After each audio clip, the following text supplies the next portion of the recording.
Sharon, sumakit ang ulo sa mga humihingi ng complimentary tickets para sa Dear Heart concert nila ni Gabby Concepcion.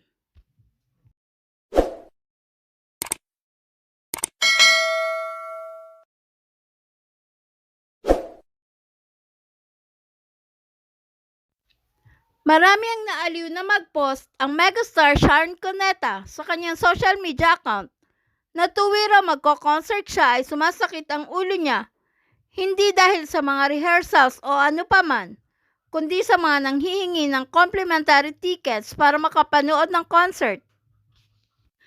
Maaalalang may nakatakdang concert si Sharon kasama ang dating asawa na si Gabby Concepcion. Ani Sharon, ang nasabing concert ang sobrang nagpapasakit ng ulo niya sa kadamihan ang humihingi ng libreng ticket. Ayon pa kay Sharon, limited lamang ang complimentary tickets at nagpapasalamat siya sa mga family members niya at mga kaibigan na kusang bumili ng ticket. Ipinaliwanag pa ni Sharon na kapag may concert ang iba niyang kaibigang singers, bumibili daw siya ng ticket bilang pagsuporta.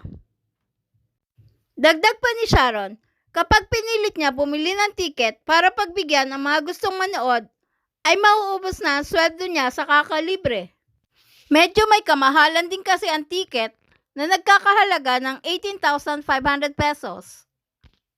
Pakiusap ni Sharon, pasensya na at nagtatrabaho lamang siya at hindi niya kaya ilibre lahat.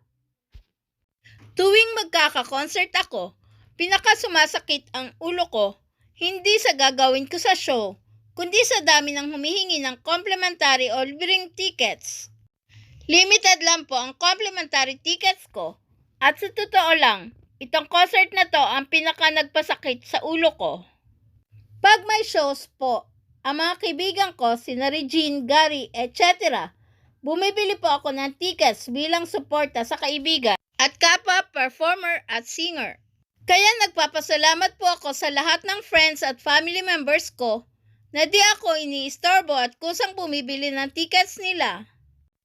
Sa totoo lang po, ang aga na ubos ng complimentary tickets ko. Pag ako pa bumili, baka si Gabby na lang ang kumanta dahil mauubos ang sweldo ko sa kakalibre. Alam po namin, di biro ang prices kasi po malaki ang production costs. Pasensya na po at nagtatrabaho lang ang girl nyo.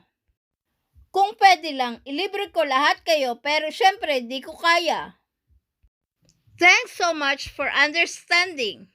Love you all. Please subscribe and hit the notification bell para ma-update kayo sa sunod na showbiz news.